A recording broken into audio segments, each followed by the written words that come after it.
Well, welcome everyone. It's so great to see you all. I'm really excited about another chance to share together today. For those of you who are rejoining us since last time, welcome back. For those of you who weren't here last week, what we're looking forward to in this time together is not a come to the experts and learn everything you can about how to do this adventure right, but it's rather a sharing time together. And I'm really, really excited about having that opportunity to share together. Today, I will be your host, and I'm joined by Josh Good and Jacob Peters in sharing some of the good things that they have, some of the factual decisions that they've made in this time. But we're also going to have some time for all of you to share your bright ideas, ask your questions, etc. One thing that's really exciting about this format is there's a chat, and that is going to be a great place to share resources. And so even as I'm talking now, really a good idea is if you have books that you're reading right now, resources that you're using, that'd be a great place to share all sorts of fun things. And so I'm going to lead by example there. And I'm sharing here a link that Jonas Salda shared with us, those of us who are on the administrators group. And I don't know what that group looks like, so maybe that's all of you already. But after we hear from each one of the people who are sharing at the beginning, we're going to break out into breakout rooms, have some time for discussion there, talking more about the factual, how we're doing in this adventure. And then we're going to come back and say, so what is it from what Jonas shared with us that can be utilized well for moving forward here? What are we learning because of this adventure? So that's what we're looking forward to doing today. Really excited about you all joining. Thank you all for being muted, also showing your screen, showing your camera so we can see who's with us here. And with that in mind, let's begin with a word of prayer. God, we're so very excited about what you make possible, the opportunities that come through obstacles. And I pray that you would be glorified by this time together. I pray that you would just help us to follow you well as we are placed in positions of leadership in our schools. And we love you and trust you. Amen. So one thing before we continue, this is being recorded. And so if that's keeping you from sharing anything, I'm very sorry. But I do hope that this can be useful for other people who weren't able to join us live now. So the live version that's being on YouTube will be edited, and the recording that I'm just remembering to start right now will be available later for those who haven't been able to join us, and there'll be the edited version. So with those thoughts in mind, we're going to turn it to Josh now and give him the opportunity to share what he's doing in this adventure. So Josh, have at it. Welcome everybody. See a lot of my friends out there in the thumbnails, I guess you could say. Special shout out to Dwight Nisley. Hi, Dwight. Good to see you. Yeah, I mean, that's a kind of a broad question there. I appreciated what Austin has said regarding, this is not a case of experts, really. I think I felt like I've been floundering around a lot here. And it was kind of interesting.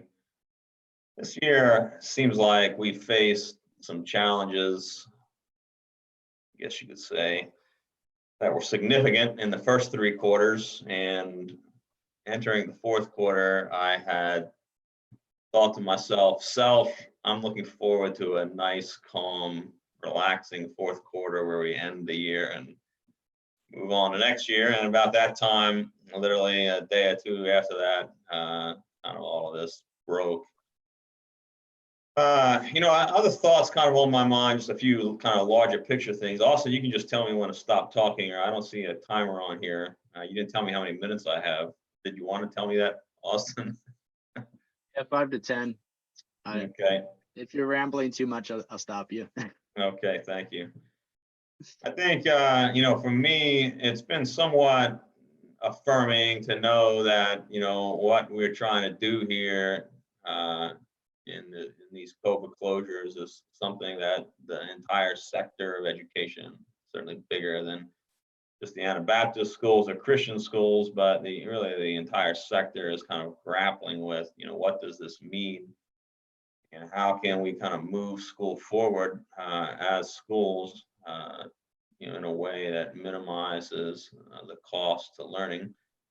And, while it's easy for us to kind of focus on that, I think in addition to that, there's a whole nother sector out there that comprises the other half of the equation, and that's the parents at home and caretakers that are on the kind of receiving end, if you will, many of whom have lost their jobs or are simply kind of engaging in at least a semi-homeschool model. That's something they haven't, thought about. So it's really, I think, it's not this challenge that we're facing. In my mind, is not one that is particularly a school challenge, but is also a challenge with regard to our families and kind of shifting the primary locus of pedagogy from the school building into the home.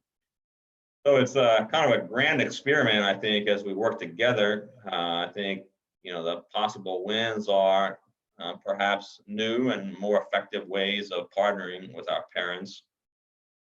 Certainly, I think for Ephrata Mennonite School, at least a lot of patrons are getting a more up and close kind of look at the day-to-day kind of work that their children are engaged in and the work of their teachers. There's a few questions that Austin has sent me here. Maybe I'll take a few more minutes just to respond to. The first question he asked is, how do you teach a subject effectively at a distance? And I wish I had the answer to that. We have at Ephrata Mennonite, we're a one-to-one school technology-wise in the high school, so all of our kids have brought their own devices for the last few years.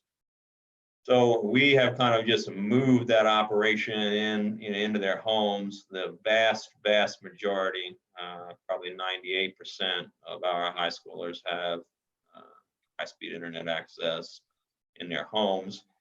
And most of our teachers had already been utilizing Google Classroom, so that was a pretty kind of easy switch.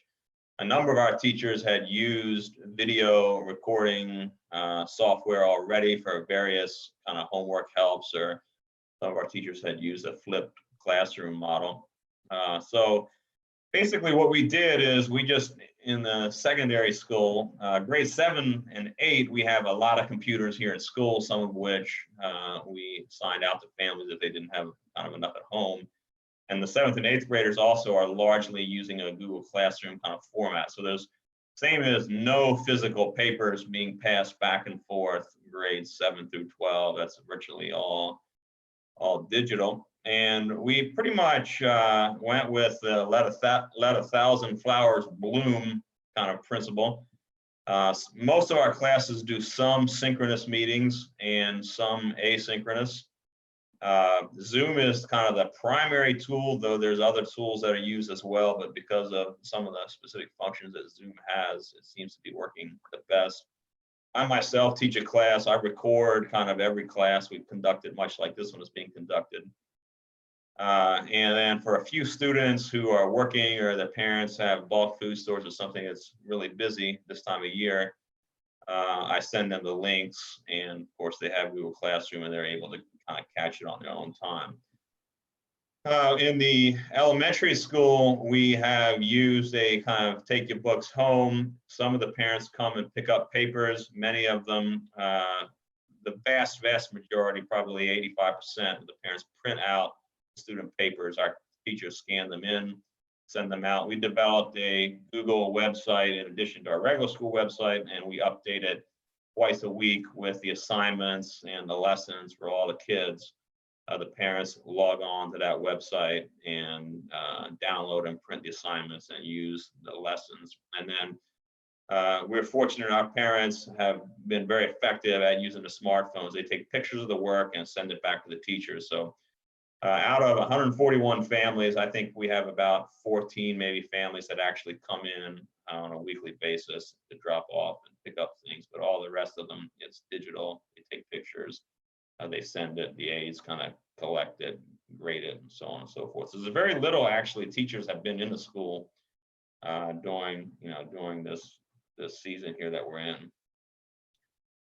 I don't feel like we have a good grip yet. It's too early, I think, for us to tell how effective it is. My gut tells me that in homes, where in homes, and I'll say it this way, in some homes, I think it's working pretty well, and it's very little loss, perhaps some, but very little. In others, it feels like it's maybe not working as well. I think particularly our students with learning support needs have really struggled, and the families have really struggled to support them in the same way that they would be supported here at school. We have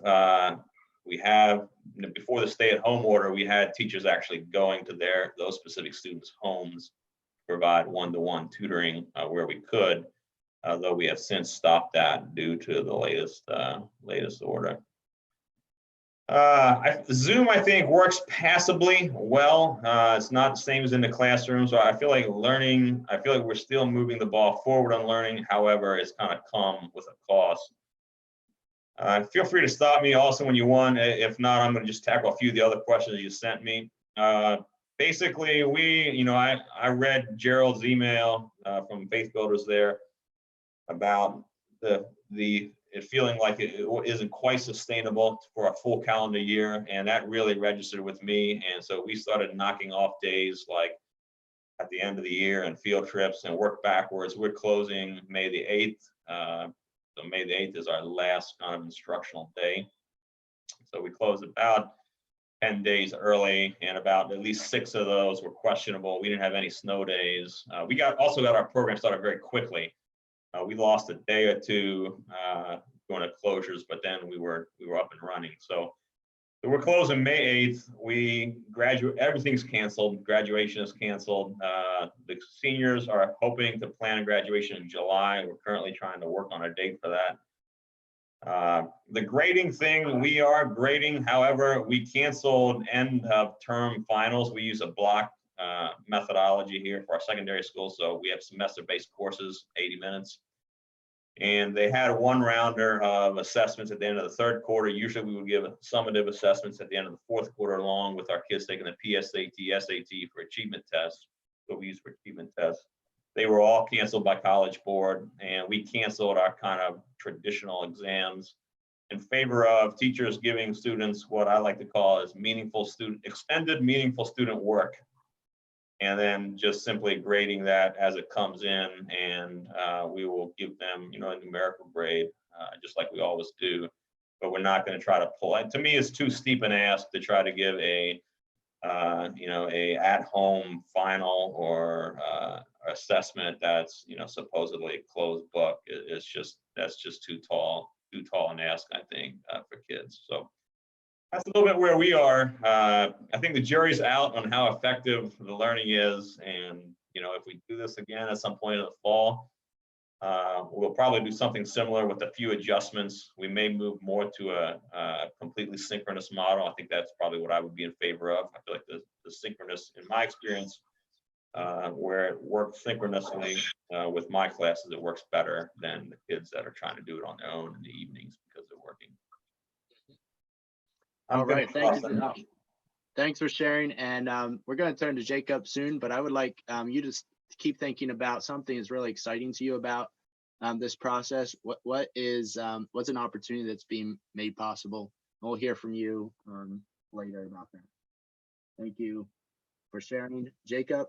We're going to turn to you now. And the thing about Jacob that's really helpful for you to know is he's a very energetic, excited kind of guy. And he also invited himself to my wedding and then gave me a haircut and never came back. So there we go. Uh, Real fun guy that we're going to hear from all the way down in Texas. Go ahead, Jacob. Hi, everybody. It's nice to be able to gather in this way. I've inspiration and even just ideas from following and watching some of you guys, hearing what you're doing. Thank you, Austin, for the introduction. I did my own haircut because the barber shops are closed, which I don't normally do. So Austin sent out some questions to think about, and I've Justin Weaver, my co-teacher here, joining me, and we are doing a lot of things very similar to what a lot of you guys are doing. I thought to just go down through and talk about some of the things that that Josh already talked about. So how are we teaching subjects effectively at a distance? Some teachers are probably more effective than others. Some students have a better ability of connecting with what's being taught. But we've been sending out videos, pre-recorded videos to these students using WhatsApp, making WhatsApp groups for most of the grades.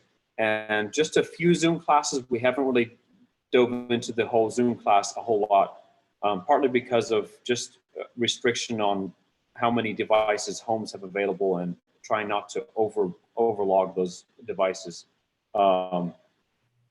If this was a long-term thing, we'd probably look into more of those kind of things. The question was asked, what are we doing about graduation or events? Most of those have been either postponed or canceled.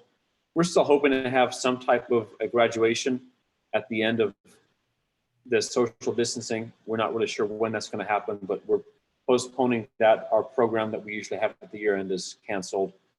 Picnic is probably going to be canceled, but we don't know, where that's going to turn out.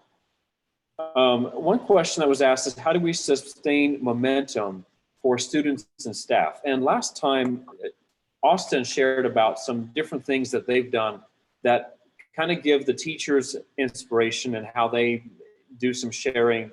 And we got inspired to start something here where we have a private Facebook group just for our school. And it's our Osceola Christian School homeschool group. And we added all the parents, and that way the students had some ways, and the parents had some ways of sharing just inspirational things, like share pictures of how you're studying today, or put out a challenge, find a nature challenge and put it on there, do an art challenge and make something out of art in nature. And that has helped bring some connectivity to the group. It helps like the parents to feel like we're not alone in this, we're doing this together. And I think just a little bit of that has helped build some sustaining momentum. Another thing that we try to do is have the parents, have the teachers interact with the students. And especially if we know the students are struggling, we'll take the initiative to call them, to video chat with them, work with them. We've actually had a few students come right into school and get some instructional time with the teacher. Most of the teachers are here every day from 8:30 to 3. And some students, we have the students come in every week, pick up their stuff once a week. So we've had a little bit of interaction that way. Grading, we use WhatsApp, just like we're doing the classes. They send pictures, send it back to us, and we grade it. We haven't graded every lesson. We've turned it to maybe more of a every other lesson or something like that. And back to the closing the school year, we've done something similar to what some other schools have done and shaved off about a week. Our last day of school is going to be May 6th, which was going to be May 14th. It does feel strange to wrap the year up in this way. The students are probably feeling it more than the teachers are. And we don't know what it looks like to have this in the future, but I've found it very inspirational to just know that there's all these other schools out there doing things, and we have a way to connect to each other and try to provide excellence. One of the things that I'm really grateful for this week is the way our parents are stepping up to the plate, doing something they never planned for. And yes, there may be things to be wished for, but overall, I think our parents have done a very good job of supporting and backing us up and helping the students the best that they could. I'll close with that. Great. Thank you so much for sharing. And I'm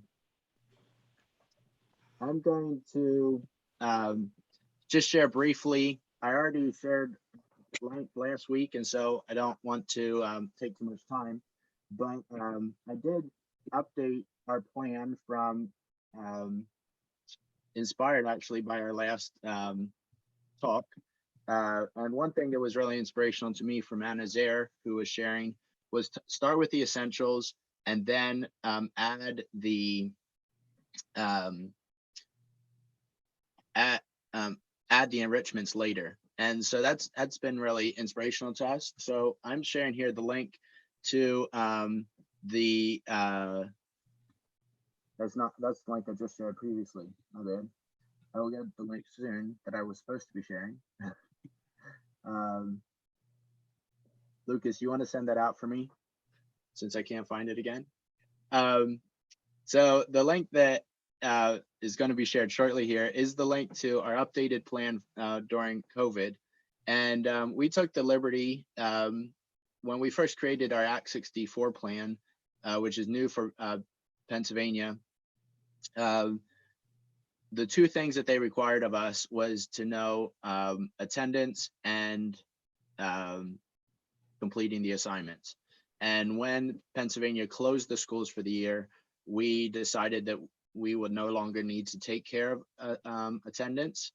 We hope that we are okay in doing so, but that's the liberty we decided. So took the attendance piece off the table and simply said every student needs to complete at least 80% of their work for the year in order to pass to the next grade.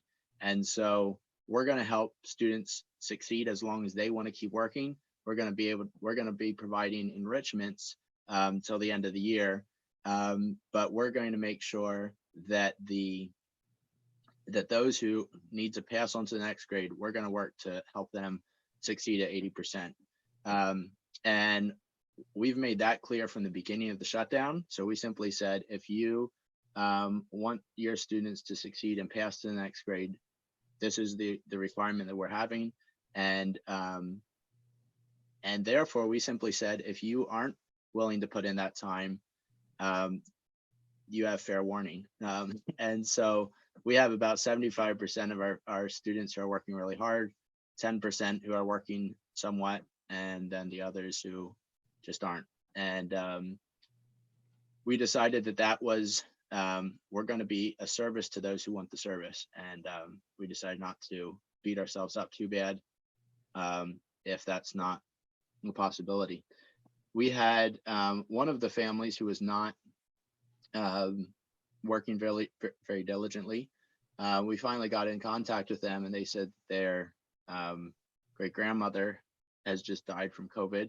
And so we just, as a church and school, sent some flowers and have been trying to support them as we can through that. We also have a high schooler whose grandmother is dying of cancer right now. The whole drama that goes along with not being able to have a funeral, all of those things, we're trying to help as best we can and give them grace. And we are now, the exciting part for me because of that is to be able to have the opportunity to tell, to be a support to the parents rather than we need to check all the boxes and get all the schoolwork done. We want to make sure that we can be a support and that the essentials of the Christian life and of education are accomplished through this process. And so we're really excited about that. And it's really exciting to see what kinds of enrichments we can provide. And so we have resurrected a school reading program, which if they complete the required amount, which we have an elementary and a high school level reading program, and if they complete that required amount, they get a month of free tuition at the beginning of next school year. And we gave them an extra month to do that because of the shutdown. We also have a weekly story time. I think I shared that last time, but that's been exciting through Zoom, just having time to connect with students. we have been having teachers keep contact with their students and encourage them in more ways than just getting their schoolwork done, but just letting them know, hey, we're caring for you. What do you need? That kind of thing. So it's been an exciting journey. And for me, I just am really excited about what God is making possible through this journey. And it's exciting to see the parents who are really into it and who we're able to support. So that's a bit of kind of a few ideas that have been helpful. The question and the reason that when Jonas sent out his letter that he shared, a chord that really hit with me was realizing again why it is that we are doing this, and being reminded to think about we do this because we love God, and we also want students to succeed and be successful in life. And what does that look like? And having that opportunity to really think about what does it look like. And so I would like to spend the last 15 minutes after we go from our breakout room. We're going to go to breakout rooms next. And I would like to spend 15 minutes when we return from those hearing about what is God making possible, and what's the things that are exciting and able to be done as we look at the future. And these we don't need to have answers for, but to just start a conversation about what that could look like. And so Josh and Jacob, when we return, I want a summary from you guys about what your group talked about, if there's anything new that came to the top there. But I also like to hear from you all some kind of start the conversation in relation to Jonas's document. There was a lot stronger attendance than what I was planning on, and so I actually need 2 other people to lead a breakout room. So if I could ask Arlen King to lead one breakout, sorry, not that one. Jacob's in that one. I'm going to have, let me see here. Where do I need somebody?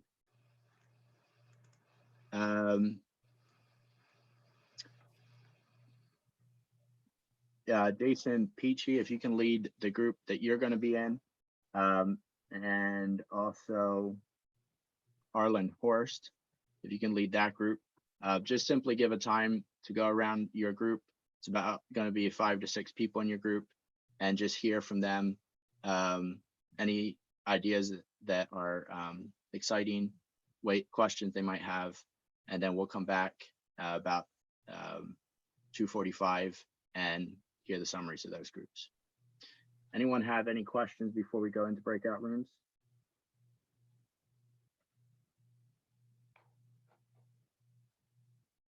Okay. For those who aren't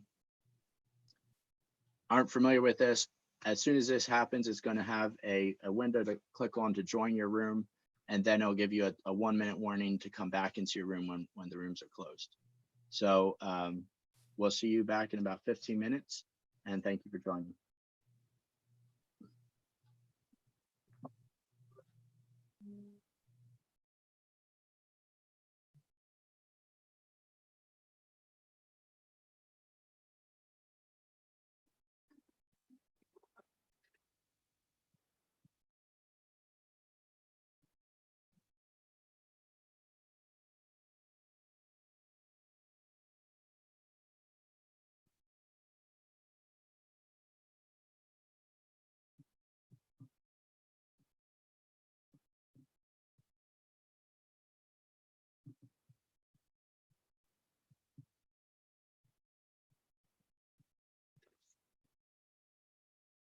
Mark, I'm going to assign you to breakout room 2, and if you can lead that discussion. And Ellis, I'm going to have you go to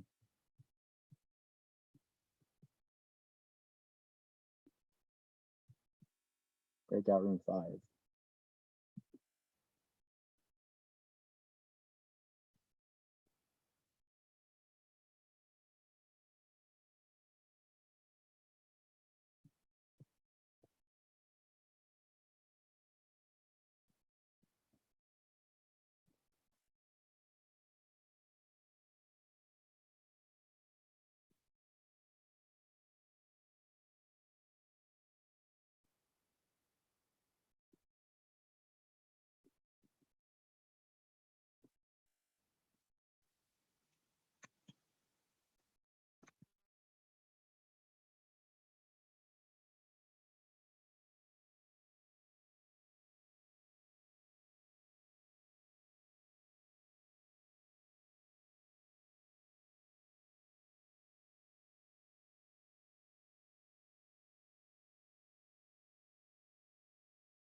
Some new tools, things that we've kind of been forced into using that are now kind of tools in the toolbox that can be drawn on, even if we, if and when we return to normal in pursuit of a flipped classroom, or whatever.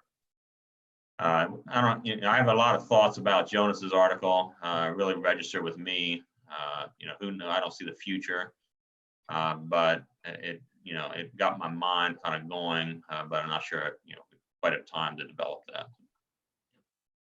Well, we'll get back to that real shortly here. I forget who I assigned to the last group. Can whoever that was come forward and share?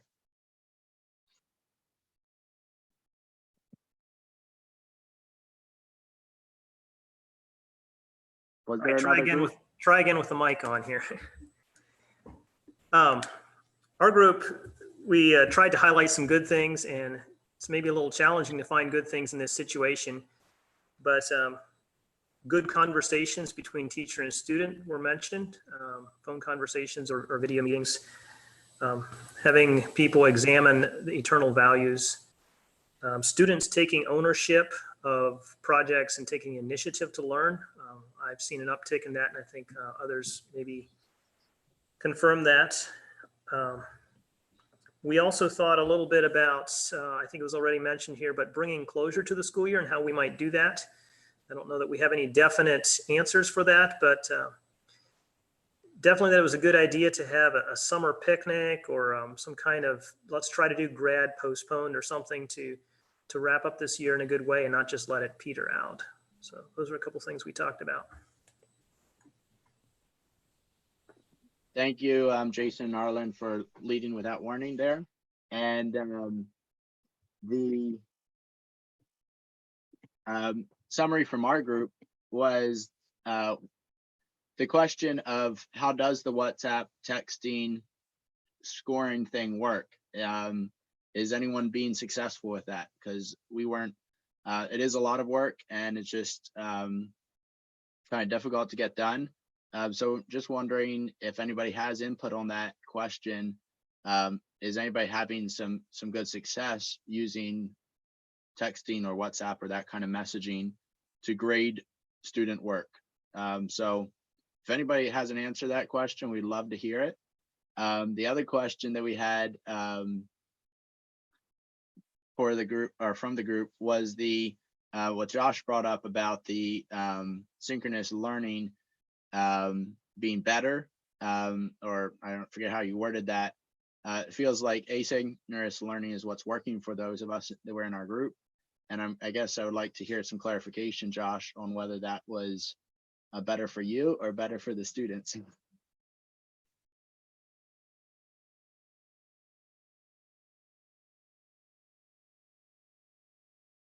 Oh, we don't hear you, Josh. Sorry about that. I was saying, I don't think I have, strong feelings on it. I think from my experience, if we were gonna, roll this out again in November because we have another flare up of COVID, I think I would probably push a little bit more the asynchronous kind of model in order to kind of retain a sense of community. That sent, a little bit, I think there's perhaps be a little more accountability around, the work, but without making a commitment to go completely synchronous. There. So I don't know, I don't have I think for me it's worked better. The synchronous I felt like has worked better. The accountability has been a little easier. Like I said, I've been recording them anyway and sending out the links for a few that, had jobs or whatever, but I think it'd probably we might push that way a little bit more. Great. On the WhatsApp question, anybody have input on that one? I'm not sure I understand that question. Can Okay, you? so there's some schools using texting or WhatsApp to send pictures of the work and then needs to be replied to by the teacher. Yeah, we do that. Okay. But I have my aides manage that process. We're fortunate enough to have a number of aides, and they need, they're not planning lessons anyway, so they wade through the floods of emails, categorizing, grading, and this sort of thing. Okay. All right, so hire some more people, maybe get some volunteers to help you in this time. Okay. Thank you for input on that. With 4 minutes on the clock to our hour here, I just want to give a quick overview of what Jonas's article was, and then have some input on for anyone who wants to stay and talk about that, what that looks like. So if I'm going to share it right here with you all, so for those who haven't read it, and while I'm working on that, I just want us to think about I know our experiences are all different. There's a huge range of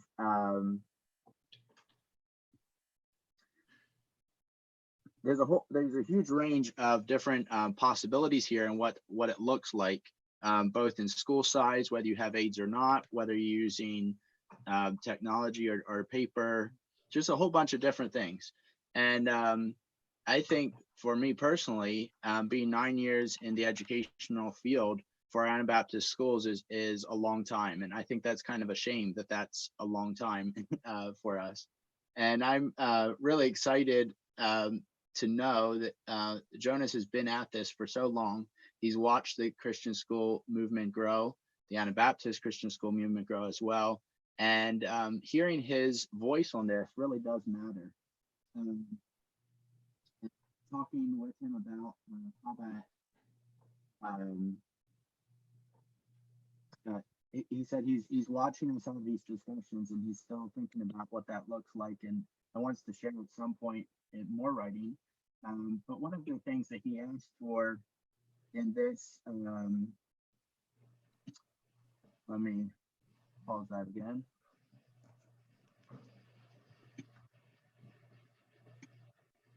In this write-up is the question, what does it mean to do this kind of schooling well? What is our goal as a schools, and are we doing it well? And one of the things that he called for in this is that there could be, like Josh said here, another flare up anytime. This kind of thing could could greet us at any time, and we need to be more prepared on how to handle these things. And he's asking for that with the understanding of the fact that there are a lot of there's different camps in how you go about things. There's the asynchronous, synchronous model that we talked about, a whole bunch of different things there. And I'm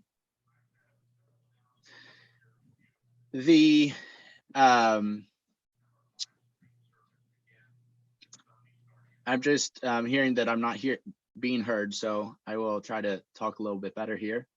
Any better? Am I being heard better now? All right. So one of the things that he spoke of here was the need for our schools to think about the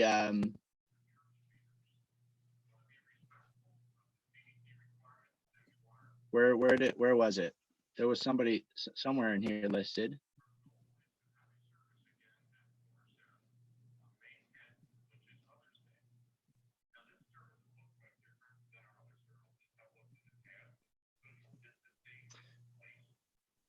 Now I'm not finding it, but basically he said, I'm not sure exactly what our call should be here, what right way forward is, but he talked about the idea of being storied. That's the word he thought of. And so as we think about this discussion, I want to turn to Josh first. He said it really resonated with him, and give him some time to talk into it. What could it look like? What could it mean for us to think about these things? And so, as I already said, we're out of time for our hour that we told you that we're going to be here. But anyone who wants to stay for this discussion, I welcome that. And I would just say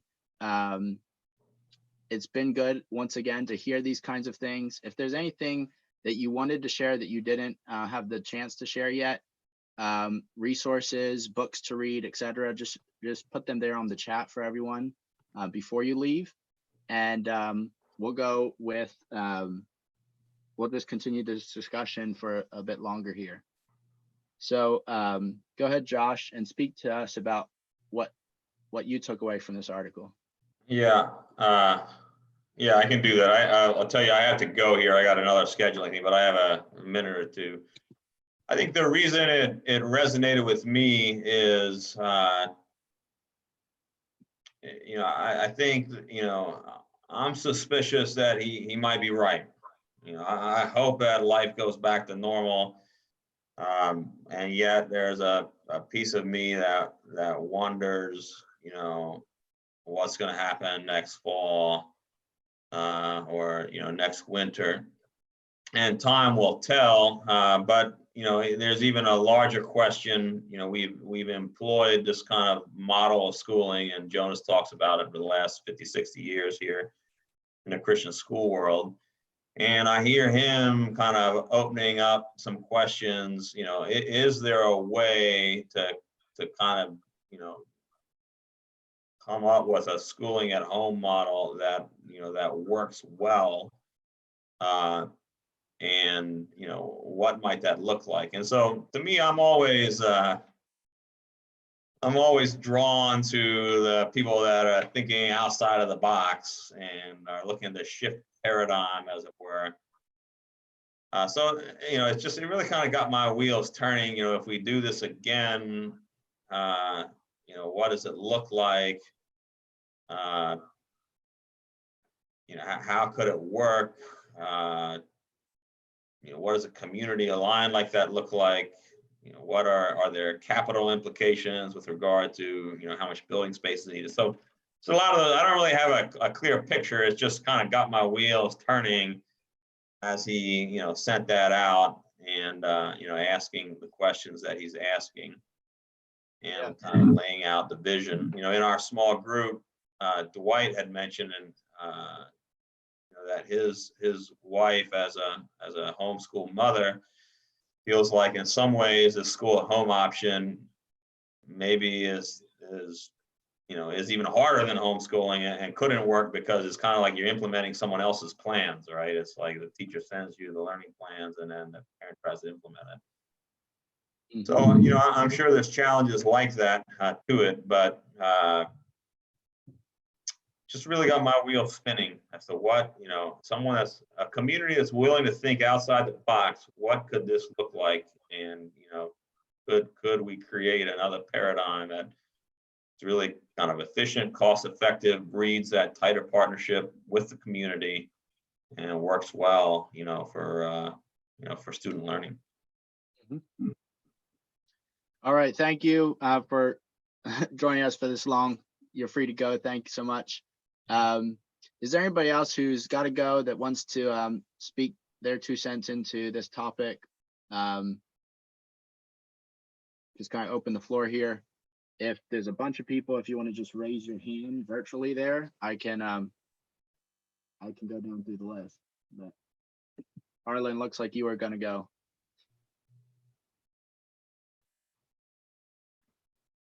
No, Arlen King. All right.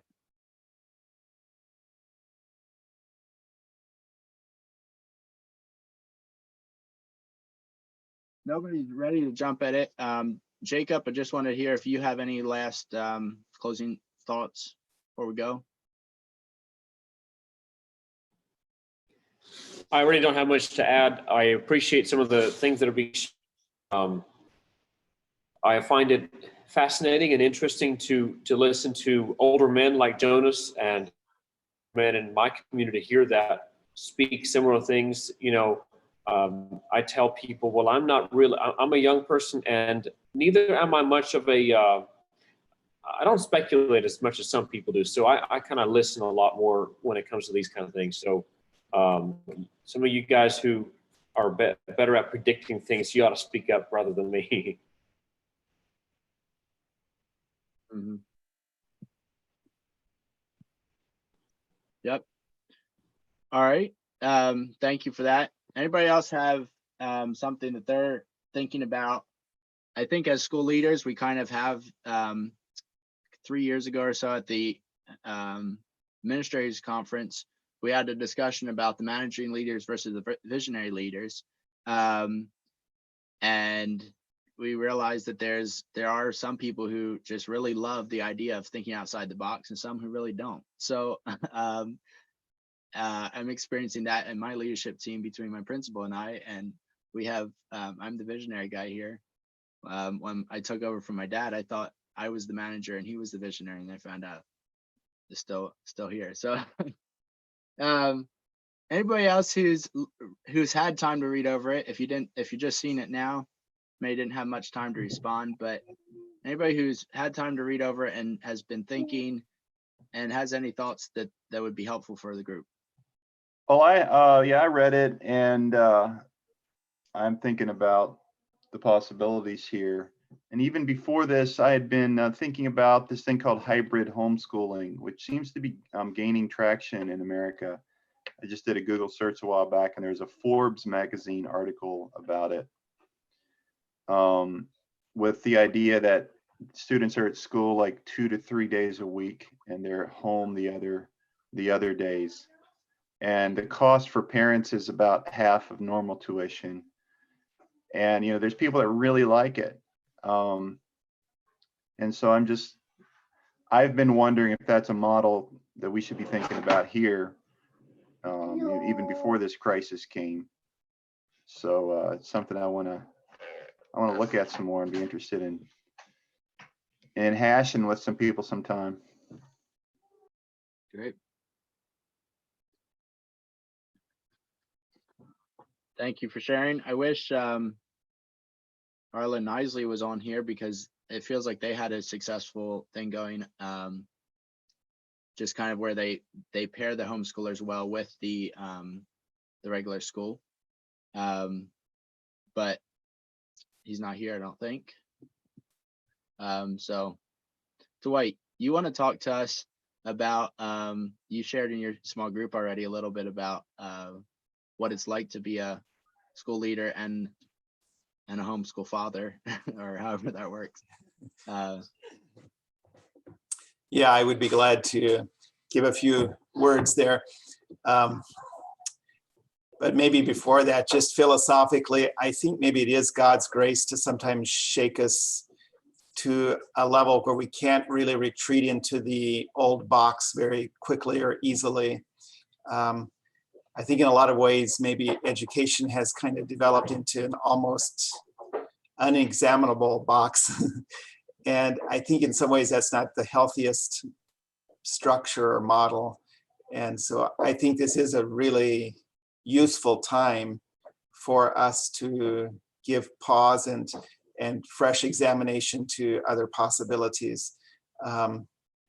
And I've taught in both public and private schools over the years. And in both of those fronts, I think probably perplexed a lot of people as to how I could or should be homeschooling while also teaching within the school system. And I'm not going to try to give an explanation for that at this moment.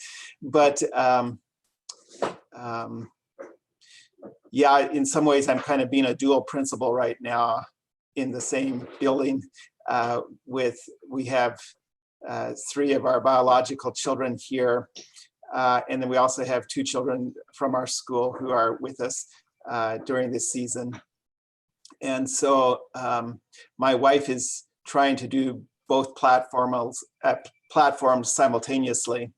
And so she has gained fresh, I think, understanding and sympathy for those who are doing the at-home schooling, because she says it is, she perceives it to be significantly harder journey. But for me, it is fun to see both platforms, and I think there could be some hybrids possible out there if we had space for them. And I think maybe they might serve maybe more people, possibly. But just, I haven't developed any of those personally in my mind, but I do think this is a good season that would be worth embracing and asking God how he would want to use this to actually take us to new and better places, rather than just seeking the old norm and trying to force ourselves back into the old norm. Mm-hmm. Thank you. It's a good word there. Anyone else have something they want to share?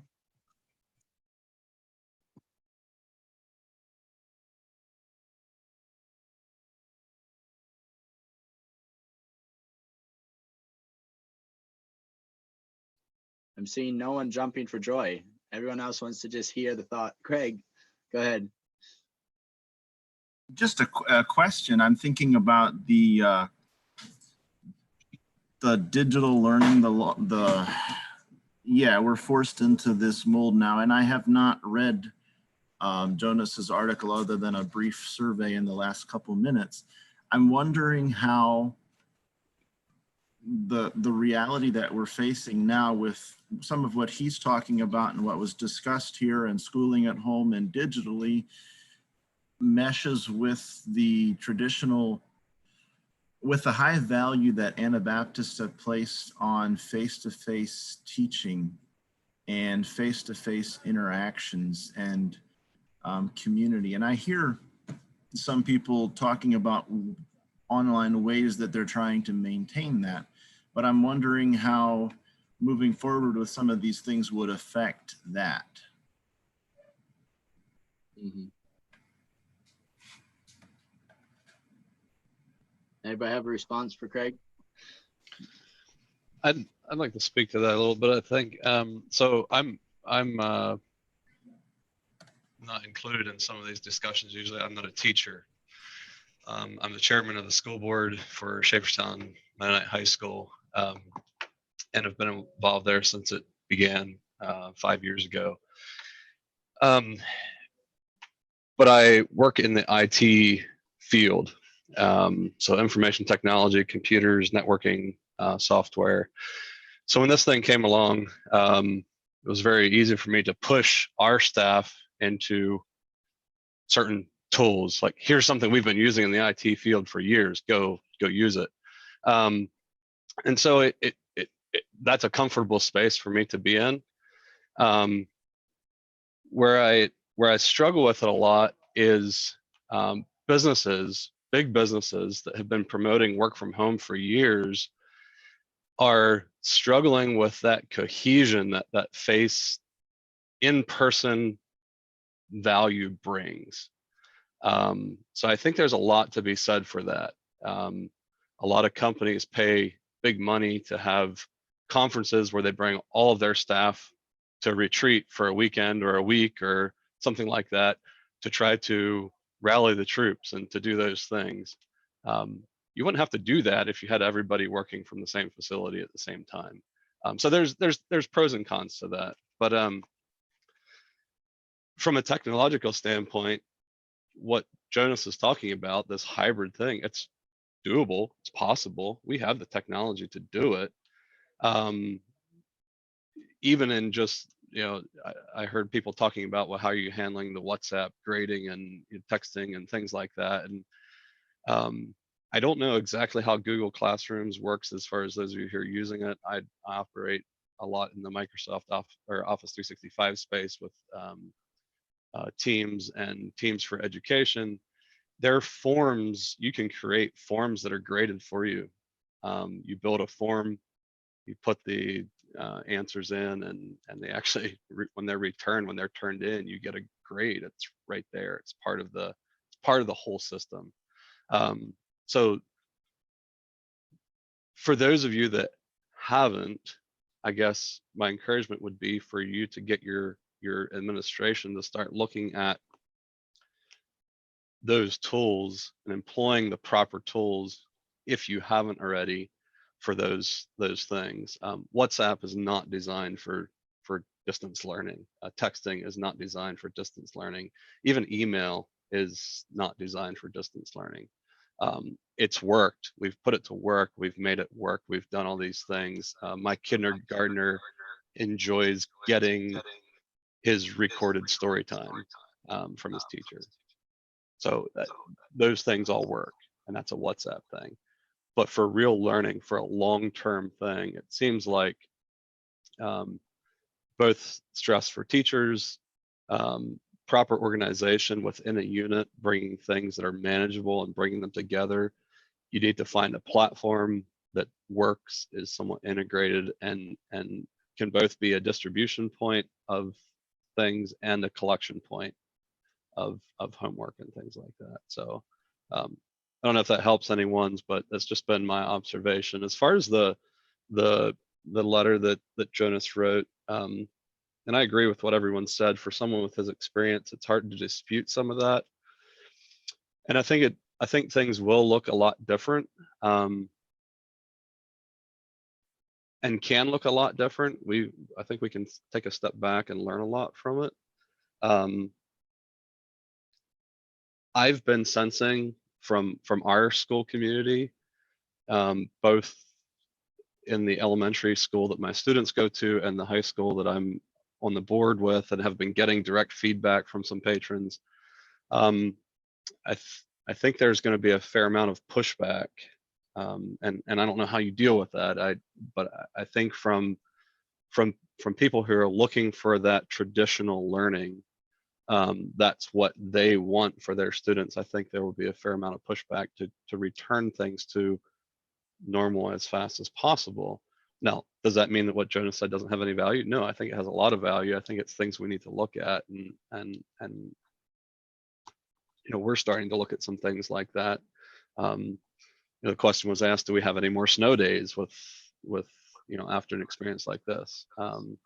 We have the technology in place. Let's just use it. We have a snow day. Let's use it. But there's other things that come into play there. So it's a lot to consider. I would like to think that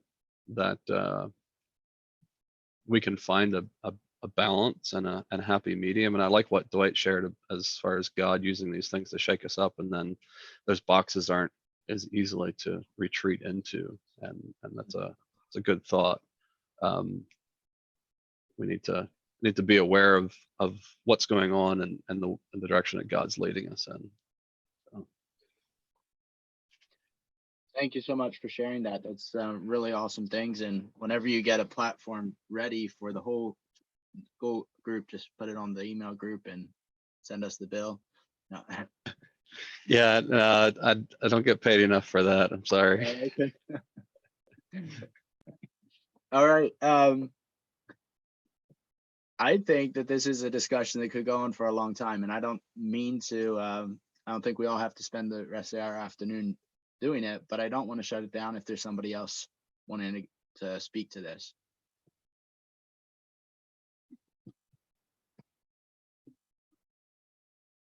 Yeah, one of our, in our school, one of the three legs that we stand on, we do focus on academics, spiritual, character, and the third one is social.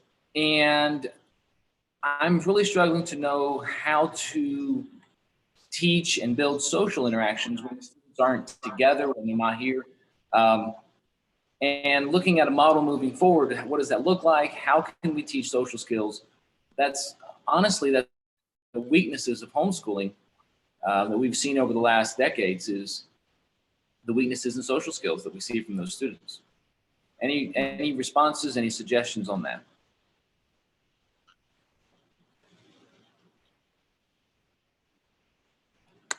But isn't so in the homeschool scenario, usually that gap is filled in with other things that we don't have right now either. Churches, homeschool groups, other interactions, youth groups. When you have nothing, which is what we have right now, it's a much bigger challenge. But I agree with you. The social aspect is, my oldest is a freshman. He walks around the house complaining about not having a social life, and how a team's meeting is his extent of a social life right now. And there's some truth to that, but I mean, we have a close-knit family and that we've been spending time with and things like that. But social interaction is important for kids. How that looks and how that all plays out. Yeah, if it's the only reason you send your kids to school, it's the wrong reason. So that's Yeah, Maybe I would mention one thing in response to the initial question there. I've wondered at times if we as parents have placed too much responsibility on schools, if we've delegated too much to our teachers and our schools, and which would include teaching social skills. You send your children to school and the teacher does the job. And so I'm wondering, the question is still something we have to wrestle with, and it's a good question, but I'm wondering if this will push some of the weight back onto parents, which is maybe where it should be. Just a thought.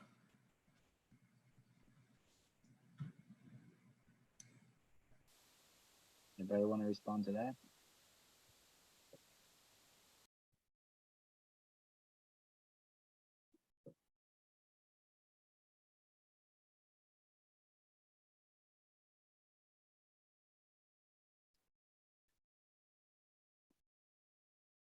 All right. Well, I think that if there is 3 people in the group who want to volunteer to lead this discussion on another Zoom call, Lucas would be delighted to hear that. So go ahead and volunteer at this point. Chat to him and say, hey, I want to continue this conversation later. And as Jonas said, we're looking for more in writing sometime from him to give us maybe some more thoughts. But I think until then, one of the ways in which we can be the hands and feet of Jesus in our roles as school leaders is to say, here is the situation in front of us, and what are we going to do with that? And so I think, Craig, as you mentioned, there's the reality that that it is the parents' responsibility, and I think that's a thing that we can just continue to speak to our parents about. But I think there is a a real reality in which we as the professional educators need to be thinking about how does it actually work out. At the end of the day, how do we make this a success? And I think that's what parents are going to be looking to us for. And it's also what God has called us to. So, all right. Well, Titus, since you prayed at the last one, could you close in prayer for this one and share any comments you have with us?